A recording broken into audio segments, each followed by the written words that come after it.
우리는 계속해서 지금 하나님께서 우리의 인생에게 허락하시는 중요한 목적들을 살펴보고 있습니다. 그리고 우리 교회의 또 중요한 목적도 함께 된다는 것을 기억하면서 5가지의 목적, 5가지의 기둥을 하나님 앞에 세우고 있는 중에 있습니다.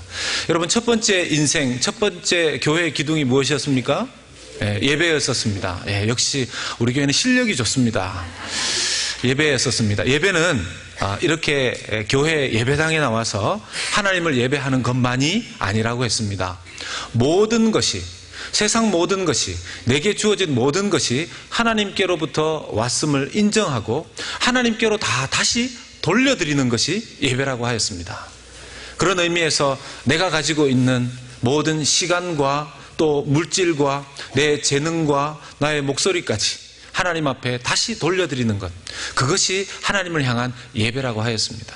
어느 곳에 있든지 하나님을 위해서 그곳에서 일한다면 그 장소가 바로 예배의 처소라고 하였습니다.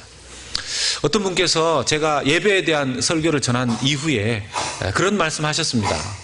목사님께서 예배에 대해서 설교를 하실 때 단순히 주일 예배 잘 나와라, 수요일 예배 잘 나와라, 예배 잘 나오라는 얘기 하실 거라고 생각했는데 그게 아니라 예배의 정의에서부터 시작해서 또 우리의 삶의 예배가 진정으로 무엇인가 하는 부분들을 이야기해 주셔서 한편 쇼킹했다는 이야기를 하셨습니다. 그리고 지난주에 두 번째 우리 기둥 무엇을 나누었습니까? 교제였었습니다. 교제가 무엇이라고 했습니까? 우리가 하나님의 가족이라는 것입니다. 우리는 하나님의 가족으로서 단순히 지금 이 땅에서 서로 얼굴 보며 지내는 것이 아니라 마지막 날 천국에 가면 계속해서 이 얼굴, 이 멋지고 예쁜 얼굴들을 천국에서 계속 봐야만 하는 운명에 속해 있다는 것입니다. 그래서 지금부터 사이좋게 지내야 된다 하는 그런 내용들을 지난주에 여러분들과 나누었습니다. 오늘은 양육 또는 훈련, 이렇게 바꾸어서 말할 수 있는 내용을 가지고 여러분들과 나누도록 하겠습니다. 우리의 인생의 중요한 기둥, 세 번째 기둥이자 우리 교회의 세 번째 중요한 기둥이 되겠습니다. 다 같이 한번 따라서 하시겠습니다. 훈련, 양육. 바로 이것이 되겠습니다. 이 로마서 8장 29절 말씀부터 먼저 보도록 하겠습니다. 하나님이 미리 아신 자들을 또한 그 아들의 형상을 본받게 하기 위해 미리 정하셨으니 이는 그로 많은 형제 중에서 맏아들이 되게 하려 하심이라. 이 말씀 가운데서 그 아들의 형상을 본받게 하기 위해서 우리를 구원하셨다는 그 말씀에 여러분들 초점을 두시고 보시기 바랍니다. 우리를 구원하신 목적, 이 세상에 우리를 만드신 이유는, 목표는 그 아들의 형상을 본받게 하기 위해서라는 것입니다. 여기서 그 아들이 누구실까요? 예수 그리스도가 되는 것이죠. 이걸 쉽게 바꾸어 보면 하나님께서 인간을 만드신 중요한 이유, 그것은 예수 그리스도를 닮게 하기 위해서라는 것입니다. 하나님처럼 만드시기 위해서라는 것이죠. 우리를 하나님 수준으로 끌어올리기 위해서 우리를 만드셨다는 것입니다. 굉장히 부담이 됩니다. 하나님 수준으로. 지금 인간다운 수준으로 살기도 어려운데 하나님 수준으로 살라. 굉장히 부담스럽습니다. 혹시 오늘 여기 우리 교회에 처음 나오셨거나 오히려 예배 자리에 처음 나오신 분들 중에 교회를 잘못 나온 것 같다, 지금 내 삶의 수준을 좀 높이기 위해서 왔는데 하나님 신의 수준이라니. 근데 어떤 분들은 또 이런 얘기를 잘못 오해하셔서 이런 분들도 계십니다. 역시 하나님 수준, 신의 수준, 내가 그런 수준으로 대접을 받아야지, 내가 우리 집에서 왕이야, 내가 우리 집에서 신이야, 이렇게 생각하시는 분이 있으면 큰일 나십니다. 그런 생각으로 오늘 말씀을 듣고 집에 가셔서 혹시라도 아내와 가족들에게 내가 왕이다, 내가 신이다 이렇게 얘기했다가는 그 집에서 큰일이 날 것입니다. 하나님께서 예수 그리스도의 수준으로 우리를 만드시기로 작정하셨다라는 뜻은 예수 그리스도 신의 어떤 능력의 수준이라기보다 하나님의, 예수님의 성품의 수준을 말하는 것이라는 걸 우리가 이해해야 될 것입니다. 예수님의 성품의 수준. 여러분, 예수님의 성품의 수준은 쉽겠습니까? 에베소서 4장 15절의 말씀을 다 같이 큰 목소리로 한번 읽어보도록 하겠습니다. 에베소서 4장 15절 말씀입니다. 시작. 오직 사랑 안에서 참된 것을 하여 범사에 그에게까지 자랄지라. 그는 머리니 곧 그리스도라. 예, 범사에 모든 면에서 예수 그리스도의 수준까지 자라야 한다는 것입니다. 예수님의 분량까지 자라야 된다. 우리가 모두 예수님을 믿을 때에는 처음 아기 수준이었습니다. 처음부터 예수님 믿고 모든 것을 예수님의 그런 지혜와 능력처럼 하셨던 분은 없으실 것입니다. 아기가 태어나면 상당히 예쁘고 귀엽죠. 요즘 태어나는 아기들은 더 귀여운 것 같습니다. 지금은 저도 어쩔 수가 없는데 저희 집에 애가 그냥 둘인 것으로 만족하고 남의 애들 예뻐하면서 살아야 되는 운명인데요. 어떤 분들은 목사님 늦지 않았습니다 그러는데 늦었습니다. 의학적으로 제가 좀 늦게 했습니다. 아기가 태어나서 굉장히 귀엽고 예쁘지만 그 예쁘고 귀여운 아기가 5년이 지나도 10년이 지나도 자라지 않는다면 아무리 귀여운 아기라 할지라도 그것은 그 아기에게 비극이 될 것입니다. 우리가 예수님을 믿고 처음 하나님 앞에 영적으로 거듭난 아기의 신분, 입장이라 할지라도 10년, 30년, 50년, 70년, 80년 신앙생활을 하고 있는데 자라지 않는다면 그것은 비극이 된다는 것입니다. 하나님 보시기에 정말 안타깝고 답답한 일이 될 것이라는 것입니다. 오늘 우리는 내가 예수님을 믿고 과연 하나님 안에서 잘 양육받아서 자라고 있는가? 잘 훈련되어져서 자라고 있는가? 누구 수준까지요? 예수 그리스도의 수준까지. 여러분, 아기가 자라는데 시간이 필요하듯이 우리도 예수님의 수준으로 자라는데 시간이 필요합니다. 어느 정도의 시간이 필요할까요? 어떻게 한 40일 단기 속성으로 할 수 있을까요? 한 1년 동안 열심히 노력하면 아주 장성한 분량으로 자랄 수 있을까요? 그렇지 않습니다. 우리의 전 인생을 투자해야 합니다. 우리의 전 인생을 투자해서 자라날 때에 비로소 예수님의 수준으로 자랄 수 있을 것입니다. 이것이 왜 중요한가? 우리가 천국에 가게 될 때 우리는 이 땅에서 내가 했었던 그 직업, 그 직종을 가지고 천국 가지 않을 것입니다. 우리가 천국에 가지고 갈 것은 우리의 직업이 아니라 우리의 성품인 줄로 믿습니다. 그러면 우리가 이 땅에서 해야 될 정말 중요한 우리의 노력은 어떤 직업을 가지는 것보다 더 중요한 것, 어떤 성품을 가지고 이 세상을 살다가 주님 앞에 갈 것인가, 어떤 성품을 들고 주님 앞에 갈 것인가, 이 내용이 우리에게 훨씬 더 중요한 내용이 되더라는 것입니다. 우리가 영적으로 자라나는데 하나님께서 우리에게 주신 중요한 것들이 몇 가지 있습니다. 영적으로 자라나는데 가장 중요한 도구, 그것은 다름 아닌 이 성경이죠. 성경입니다. 하나님께서는 우리에게 성경을 주셨고 이 성경을 사용해서 영적으로 자라나라 이렇게 말씀하십니다. 성경을 읽고 묵상하고 또 묵상한 그 말씀을 실천하고 삶에 옮길 때 우리의 영혼은 자라나게 되어 있습니다. 하나님께서는 우리가 이 성경을 사용하기를 원하십니다. 만약 내가 신앙생활을 10년, 20년, 30년, 70년, 80년을 했는데 이 성경을 사용하는 법을 잘 알지 못한다면 하루속히 이 성경 사용하는 법을 빨리 배워야 할 것입니다. 혹시 오늘 훈련, 양육, 이것이 우리의 세 번째 기둥이라고 제목을 붙이신 걸 보니까 빨리 양육 과정에 들어오십시오. 빨리 훈련을 받으십시오. 이런 설교의 내용을 기대하셨다면 오해하셨습니다. 이 영적인 성장을 위해서 우리가 사용해야 되는 성경은 우리의 삶의, 우리의 영적 훈련의 기본입니다. 기본. 하나님께서 우리를 영적으로 성장시키실 때 첫 번째 기본이 성경이고요. 두 번째 기본적으로 우리를 위해서 사용하시는 주님의 수단이 뭐냐 하면 옆으로 한번 보십시오. 바로 양옆에 있는 사람들입니다. 이 사람들을 통해서 나의 성품을 성숙시키신다는 것입니다. 우리 지난주에 배우셨죠? 교제, 하나님의 가족. 여러분, 하나님의 가족들로서의 이웃이 정말 사랑스럽고 그분이 나에게 늘 좋은 것만 하고 그분이 나에게 전혀 상처도 주지 않고 전혀 수치스러운 부끄러운 일도 행하지 않고 그렇게 해 주시면 얼마나 좋겠습니까? 하나님의 가족이라고 연합교회에 왔더니만 그렇게 하지 않더라는 것이죠. 그러면 하나님의 가족이 아니라서 우리가 서로 품고 사랑하고 섬기고 하는 일에 그렇게 부족한 것인가? 그렇지 않고요. 우리가 서로 부족한 부분을 가지고 민글하면서 서로 깎아주면서 서로 세워주면서 어떤 성품의 방법을 터득하라고 하나님께서 우리를 하나님의 가족으로 묶어주셨다라는 것입니다. 오늘 저는 여러분들과 함께 좀 하나님께서 우리를 성장시키시는 훈련에 예상하기 싫은, 기대하기 싫은, 생각하기 싫은 이 세 가지 도구를 여러분들과 좀 나누려고 합니다. 이 세 가지 도구들은 하나님께서 우리를 변화시키는 데 사용하시는데요, 우리가 별로 받아들이기 싫은 도구들입니다. 마음이 상할 수 있는 도구들입니다. 그래서 여러분 지금 마음에 좀 결심을 하시고 이 세 가지의 하나님의 우리의 성장의 도구들에 대한 이야기들을 들으실 수 있으시기를 바랍니다. 준비가 되셨습니까? 준비되셨나요?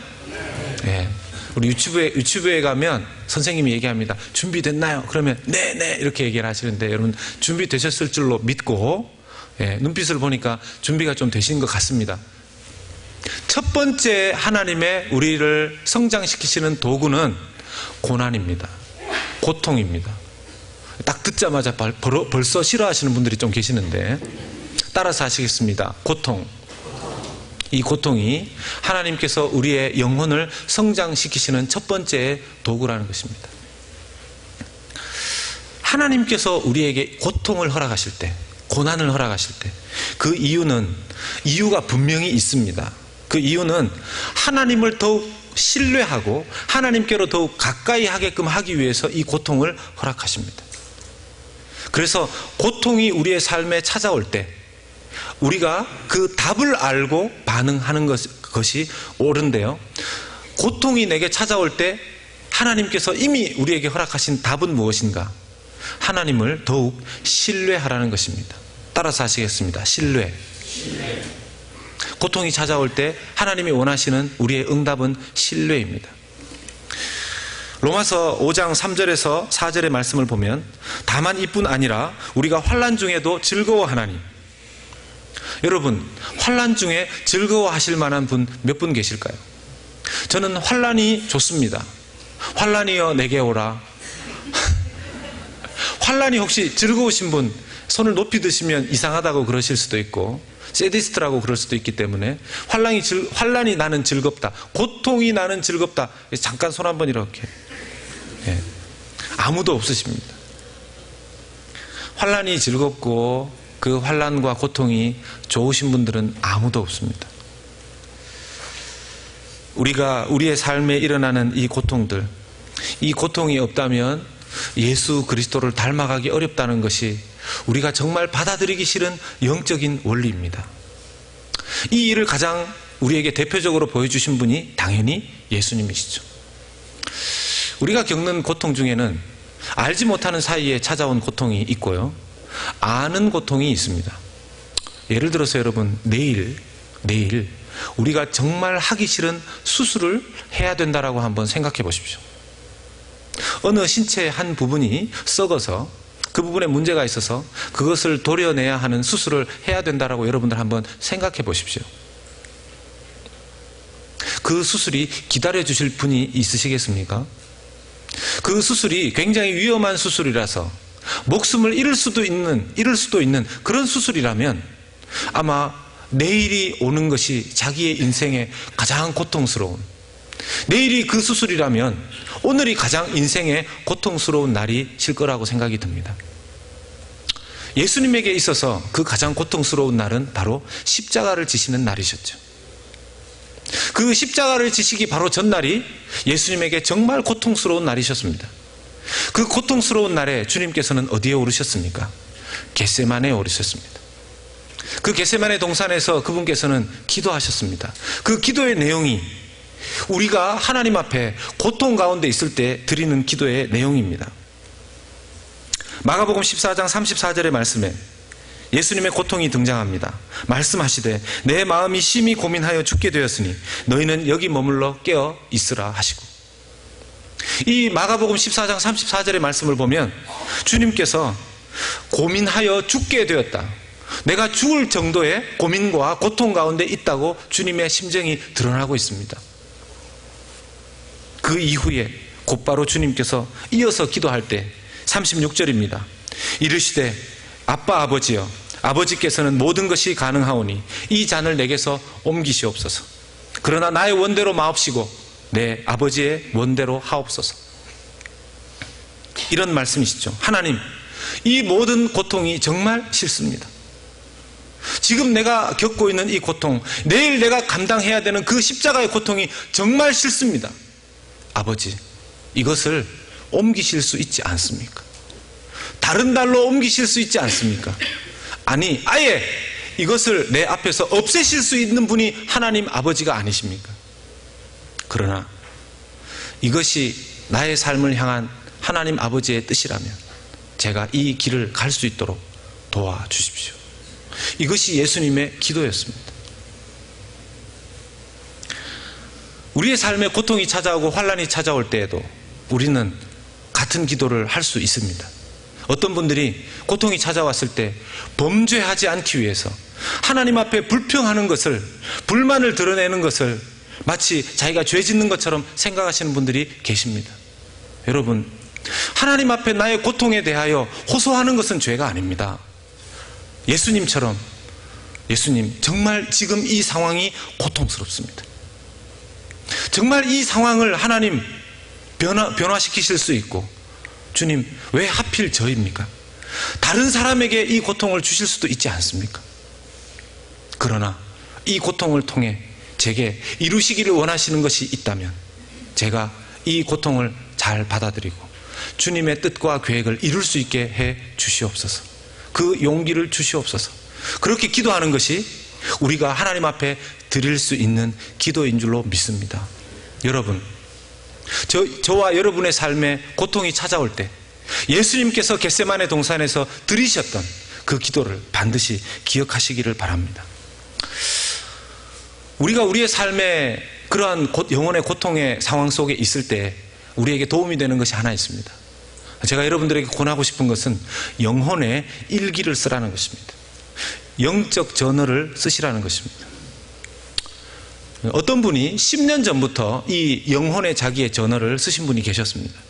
이 10년 전부터 자기 영혼의 일기를 쓰셨던 이분이, 여러분, 영혼의 일기를 쓸 정도, 자기의 영성 일기를 쓸 정도이면 신앙이 좋으실까요? 안 좋으실까요? 네, 대략 생각해 봐도 영혼의 일기를 쓰실 정도면 신앙이 그래도 나쁘지는 않으실 분이죠. 변호사셨는데 자기가 영혼의 일기를 쓰고 5년 정도 되었을 때 레이오프를 당했습니다. 그때 그 레이오프의 순간을 그 어떤 때보다도 이 영혼의 저널을 쓰시면서 극복해내셨어요.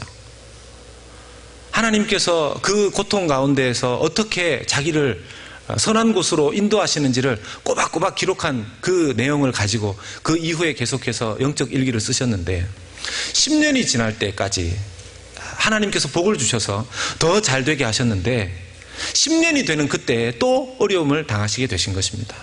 회사에서 레이오프를 당한 거죠.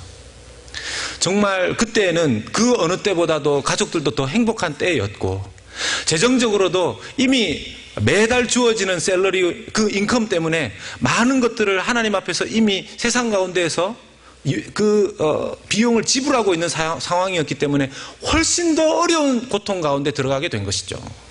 열심히 일했던 사람이었습니다.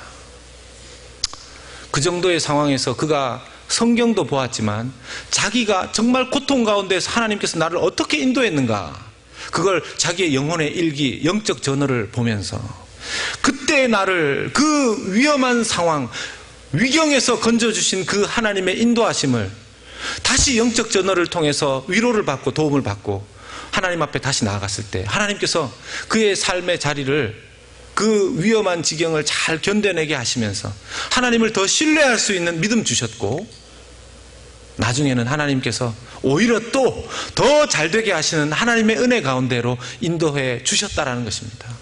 제가 그 내용들을 보면서 영혼의 일기 쓰는 것이 얼마나 중요한가. 여러분, 고통을 겪으실 때 기억하십시오. 이 고통이 영원히 지속될 고통이 아니라는 사실을. 내가 지금 겪고 있는 이 고통이 마치 내 삶 속에 주어질 하나의 앞으로의 상의 씨앗이라면, 이 고통이 지나가고 나면 언젠가는 비교할 수 없는 그런 놀라운 상급이 내게 주어지실 것을 여러분들 믿으시기를 바랍니다.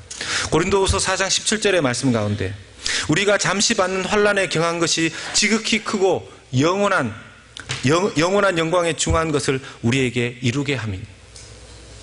믿음으로 고백할 때 지금 이 환난은 경한 것, 약한 것이고 우리가 장차 받을 그 상은 영원히 하나님 앞에 놀랍게 주어질 것이라는 것을 여러분들 마음속에 기억하시고 간직하시기를 바랍니다. 두 번째, 하나님께서 우리의 삶에 예수 그리스도의 수준으로 우리를 업그레이드 시키시기 위해서 사용하시는, 그러나 우리가 별로 좋아하지 않는 도구는 바로 유혹입니다. 따라서 하시겠습니다. 유혹. 이 유혹은 죄와 관련이 있습니다. 이 고통이, 환난이 하나님이 좀 우리에게 제공하시는 것이라면 이 유혹, 템테이션은 사탄이 우리에게 주는 것입니다. 하나님께서 왜 이 사탄이 우리에게 주는 유혹을 막지 않으시는가? 여러분, 이 세상은 천국이 아닙니다. 이 세상은 천국이 아니며 사탄이 비록 그 중요한 힘과 능력을 잃었지만 아직까지 그들은 예수 믿는 사람들을 붙잡고 흔들려고, 예수 믿지 않는 사람들을 예수 믿지 못하게끔 끝까지 애쓰고 노력할 수 있는 그런 시간적인 여유를 이 세상에서 허락받았습니다. 그렇기 때문에 믿는 자들까지 유혹해서 죄에 넘어뜨리려고 사탄이 애를 쓰는 거죠. 하나님께서는 이 사탄을 만드신 분도 아니시고 이 세상에 죄를 만드신 분도 아니십니다. 그럼에도 불구하고 이 유혹이라는 것을 사용하셔서 오히려 우리의 신앙을 성숙시키게끔 하신다라는 것입니다. 하나님께서 우리에게 이 유혹을 허락하실 때, 사탄이 우리를 유혹하는 것을 하나님께서 허락하실 때, 이것도 역시 시험인데 이 시험에도 이미 답이 있습니다. 이 시험에 대한 답은 선택입니다. 따라서 하시겠습니다. 선택. 하나님을 선택하는 것입니다. 고통의 순간에 답이 하나님을 신뢰하는 것이라면 유혹의 상황의 해답은 하나님을 선택하는 것입니다. 이것이 왜 중요하냐면요, 마태복음 4장 1절에도 보면 예수님께서도 이 유혹, 이 사탄의 시험에 맞닥뜨리신 적이 있으셨습니다. 그때 예수께서 성령에게 이끌려 마귀에게 시험을 받으러 광야로 가사, 죄가 없으심에도 불구하고 하나님께서, 성부 하나님께서 예수님이 마귀를 통해서 시험을, 유혹을 잠시 받으시도록 허락하셨습니다. 이 유혹이 어떻게 진행되는가는 우리의 선택입니다. 마틴 루터가 이런 이야기를 자주 하였습니다. 우리의 머리 위에 날고 있는 새를 우리가 다 쫓아낼 수는 없다. 그러나 그 새가 우리의 머리에 둥지를 틀게끔 둔다면 새들은 내 머리 위에 계속해서 앉을 것이다. 내 삶 속에 유혹이 오고 가는 것은 우리가 막을 수 없습니다. 그러나 그 유혹이 내 삶에 집을 짓게 하는 것은 우리의 책임입니다. 만약 그 유혹을 받아들인다면 그 유혹은 죄가 되어서 우리의 삶에 집을 짓고 살게 될 것이라는 것이죠. 여러분, 예수님은 죄가 없음에도 불구하고 이 유혹을 받으셨습니다. 혹시 여러분들 중에 왜 내게 배가 고프면 자꾸 밥이 먹고 싶지?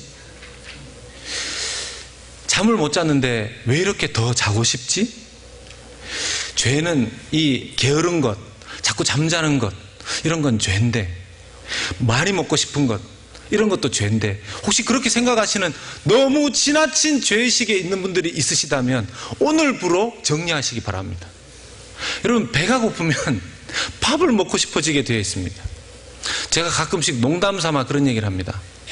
어젯밤에 너무 늦게 자고 새벽 기도를 왔더니만 자꾸 이상하게 졸립습니다. 여러분, 그게 이상한 겁니까? 그건 당연한 것이죠. 그건 당연한 것이죠.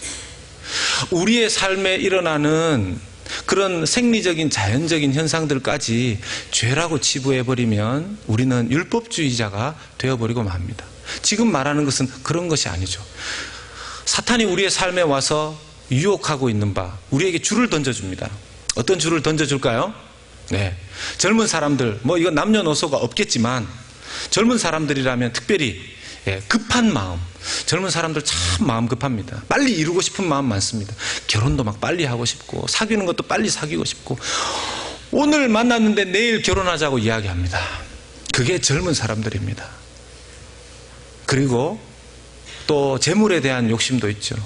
지금 이걸 선택하면 내가 돈을 더 많이 벌 수 있는데, 지금 이 사람을 선택하면 내가 더 행복할 수 있을 텐데. 지난주에 제가 제자훈련하면서 들었던 이야기 가운데 이런 이야기를 들었습니다. 젊었을 때 자기 주변에 있었던 믿음의 사람들 가운데 어떤 교회 다니는 한 자매가 교회 다니지 않는 한 청년을 사귀게 된 겁니다. 인물 너무 좋고 실력 너무 좋아서 앞날이 창창한 사람이었다는 것이죠. 자, 그런 사람에게 마음이 안 갈 여성이 여기 있으시죠? 아무리 그렇다 하더라도. 그런데 자꾸 마음이 가더라는 것입니다.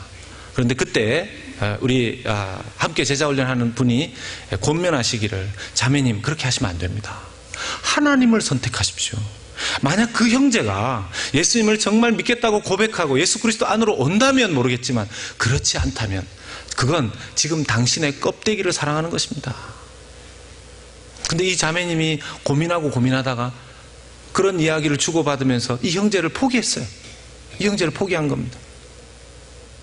그런데 놀랍게도 하나님을 선택한 이 자매에게 더 놀라운, 뭐 제가 외모를 안 봐서 모르겠지만 그분의 표현에 의하면 더 좋은, 더 하나님께서 귀하게 이 땅 가운데에서 세워주시는 그런 형제를 만나서 결혼했다는 전설을 저한테 얘기해 주셨습니다.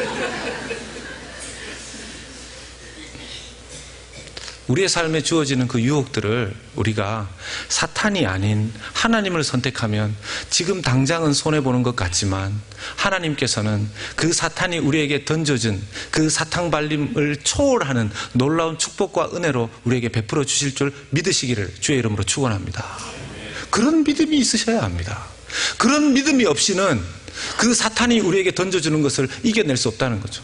어떤 분들은요, 사탄과 싸우려고 하는 분이 계세요. 마귀와 싸우려고 하는 분. 찬송가에 나오죠. 마귀들과 싸울지라 죄악 벗은 형제요. 이걸 잘못 해석하면요, 자꾸 사탄 마귀와 싸우려고 합니다.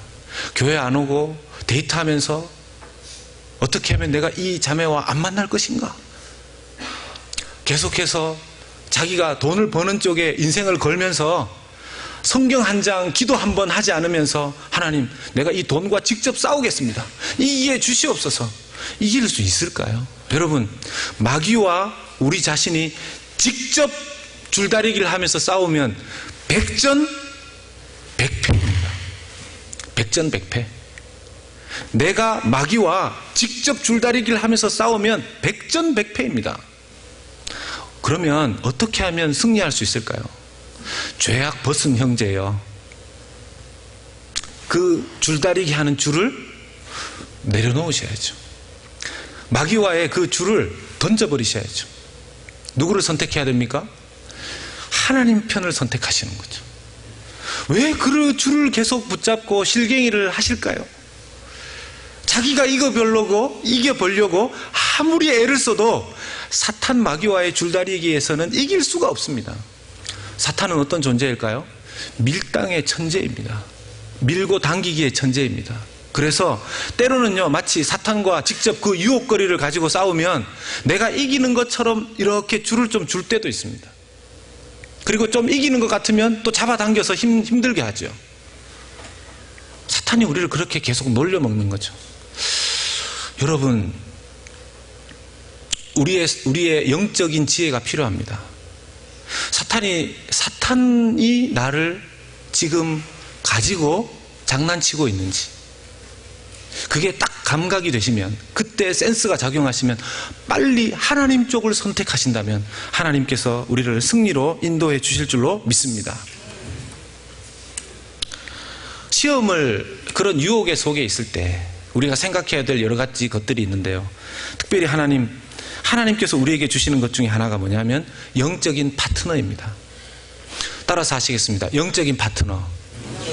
여러분 영적인 파트너가 있으시죠? 여러분들의 배우자가 영적인 파트너라면 제일 좋을 것입니다. 그리고 여러분들 구역에서 영적인 파트너를 찾으십시오.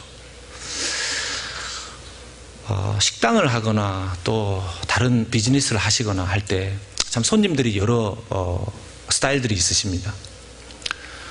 어떤 손님이 처음 왔을 때 계속 그 손님이 올 것인가, 아니면 그 손님이 한 번 오고 오지 않을 가능성이 많을 것인가, 그걸 구분하는 방법이 있습니다. 어떤 손님이 와서 아무 말도 하지 않는다.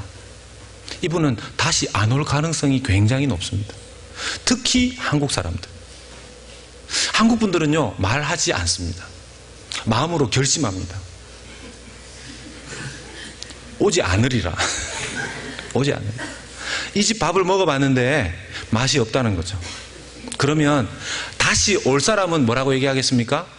불러서 오늘 주인장 조금 뭔가가 약합니다. 이렇게 말을 합니다. 그런데 말이 없이 조금 뜨시다가 오늘 맛있습니까? 말도 안 하고 계속 드십니다. 제가 만약 주인이라면 빨리 그분에게 말을 붙여야 됩니다. 무슨 말이라도 하시게. 여러분, 교회 안에 제가 제일 겁내시는 분이 있습니다. 말을 안 하시는 분입니다. 말을 안 하시는 분. 오히려 교회 안에서 어떤 이야기라도 하시는 분, 저는 그분이 고맙습니다. 어떤 분이 저한테 와서 얘기하세요. 목사님, 제가 이런 얘기하면 목사님 싫어하실 수도 있는데 안 싫어합니다. 그분이 저한테 말을 하시는 이상은 계속해서 우리가 한 가족으로 살고 있을 거라고 믿기 때문에 그렇습니다. 여러분, 가정 안에서도 마찬가지 아니십니까? 어느 날 우리 가족 중에 한 명이 입을 닫았다. 그러면 이게 큰 문제가 생기는 것이죠. 빨리 어떻게 해서든지 그 사람의 입을 열게 하는 것이 계속해서 가족의 사랑을 누릴 수 있는 방법입니다. 그래도 누군가가 계속 말하고 잔소리한다. 여러분, 아내가 잔소리하는 것 감사하시기를 바랍니다. 이렇게 얘기하면 꼭 아내분들만 아멘을 하시는데,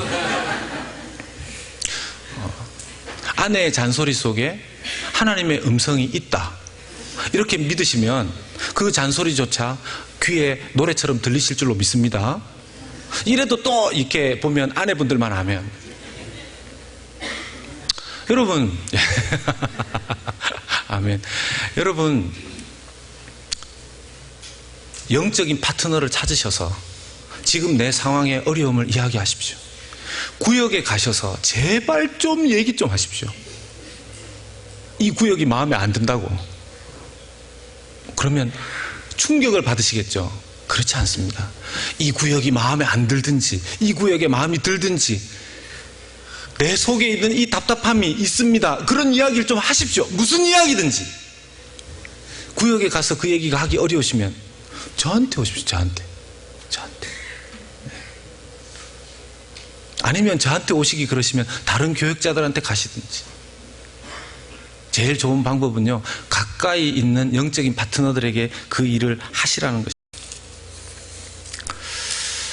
영적인 파트너들이 있는 사람들은 정말 귀하신 분들입니다. 자, 이제 마지막 세 번째입니다.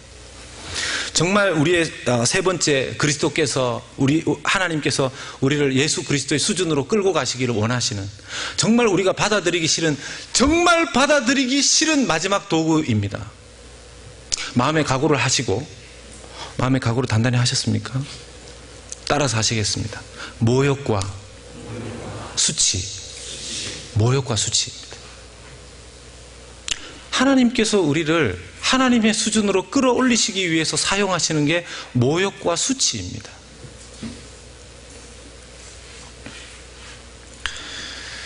모욕과 수치 속에서 우리에게 주어지는 것은 상처이죠. 혹시 이 중에서 단 한 번도 상처받지 않고 사신 분 계십니까? 사실은 이런 분들이 제일 조심스럽습니다. 저는 한 번도 상처받은 적이 없습니다. 이런 분은 수많은 상처를 남들에게 줬을 가능성이 많습니다. 여러분, 용서는 상처를 받아본 사람이 하는 것입니까? 아니면 한 번도 상처받아 보지 않은 사람이 하는 것입니까? 용서는 상처를 받아본 사람만이 할 수 있습니다. 그 부분에 있어서 사실 가장 많은 상처를 받으신 분이 누구시겠습니까? 우리 주님이시고 우리 하나님 아버지이신 줄로 믿습니다. 그래서 하나님 아버지의 성품 중에, 예수 그리스도의 성품 중에 무엇이냐면 용서의 성품이 있는 것입니다.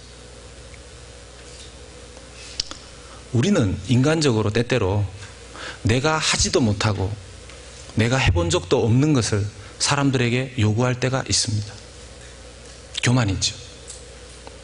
그러나 하나님께서는 단 한 번도, 특별히 예수 그리스도를 통해서 이 땅에 잠시라도 계시는 그 기간 동안 본인이 직접 겪으시고 본인이 직접 행해 보신 것들을 우리에게 부탁하십니다.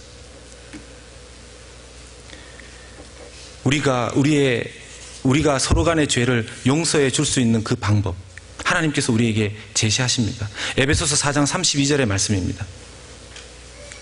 서로 인자하게 하며 불쌍히 여기며 서로 용서하기를 하나님이 그리스도 안에서 너희를 용서하심과 같이 하라. 여러분, 이 에베소서 4장 32절의 말씀을 보면 우리가 서로 용서하기를 누구와 같이 용서하라고 말씀하십니까? 그리스도 안에서 하나님께서 너희를, 우리 자신을 용서하신 것 같이 하라는 것입니다. 우리는 딱 어느 정도의 수준의 용서를 사람들에게 베풀면 되겠습니까? 예수님께서 나를 용서하시는 그 수준의 그 용서를 사용해서 사람들을 용서할 수 있어야 될 것입니다. 만약 내가 하나님의 용서를 알지 못한다면 사람들을 용서해 주시지 않으셔도 됩니다. 용서받아보지 못한 사람은 남을 용서할 수 없기 때문에 그렇습니다.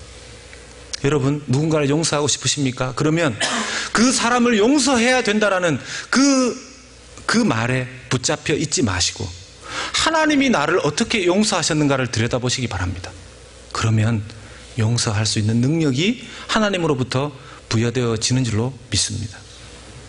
여러분, 요셉이 어떻게 했습니까? 자기 형들에게 버림을 받고 나중에는 그 버림받은 상처 가운데 노예로 팔려가서 자기 주인집에서 열심히 일했음에도 불구하고 여주인의 그 거짓에 의해서 겁탈당했다는. 여러분, 제가 재소자 사역을 하시는, 그 교도소에서 사역하시는 그 장로님이나 이런 분들의 간증을 들어보면요, 그 죄수들 중에서 가장 사람들한테 같은 죄수들끼리도 손가락질하는 죄수가 있답니다. 강간범이래요, 강간범. 그러니까 다른 어떤 죄도 뭐 다 거기서 거긴데 자기들끼리도 야단친답니다. 강간범이 겁탈해서 들어오면. 바로 그 강간범, 겁탈하려고 했다라는 성폭행 미수범이라는 죄목을 가지고 수치스럽게 감옥에 들어갔던 것이 요셉이었습니다. 그 요셉이 자기가 받았던 그 수치와 모욕, 그 상처들을 하나님을 의지하면서 견뎌냈습니다. 하나님께서 함께 하시면 내 이 모든 수치와 내 모든 모욕들, 상처들을 바꾸어 주실 것이다. 창세기 50장 20절의 말씀입니다. 당신들이 나를 해하려 하였으나 하나님은 그것을 무엇으로 바꾸셨다고요? 선으로 바꾸셨다고요. 우리는 부지 중에 서로가 서로에게 상처를 주고받는 경우가 있습니다. 여러분, 저도 목사이지만 의도하지 않게 사람들에게 상처를 주는 일이 있습니다.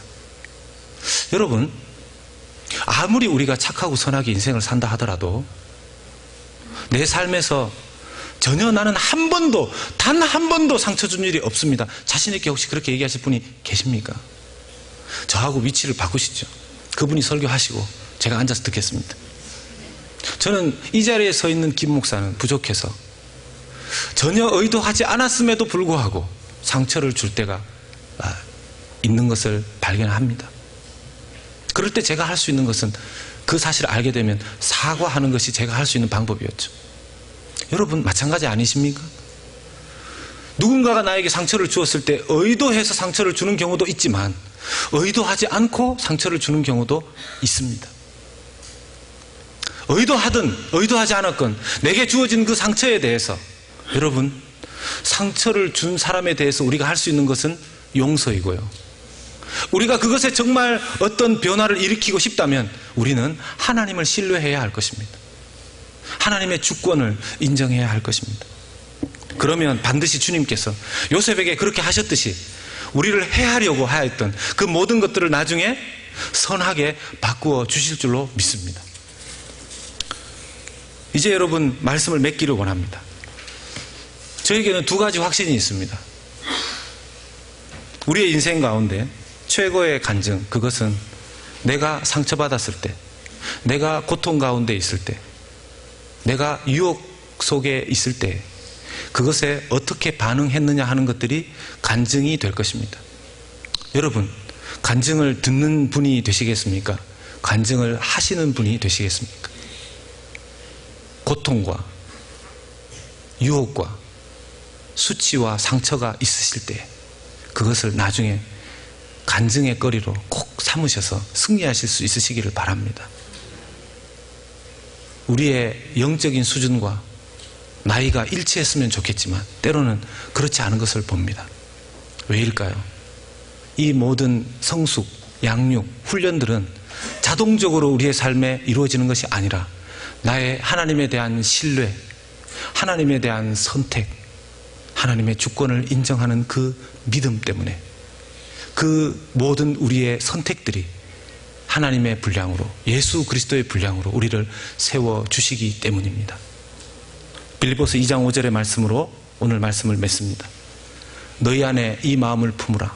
곧 그리스도 예수의 마음이니. 기도하겠습니다.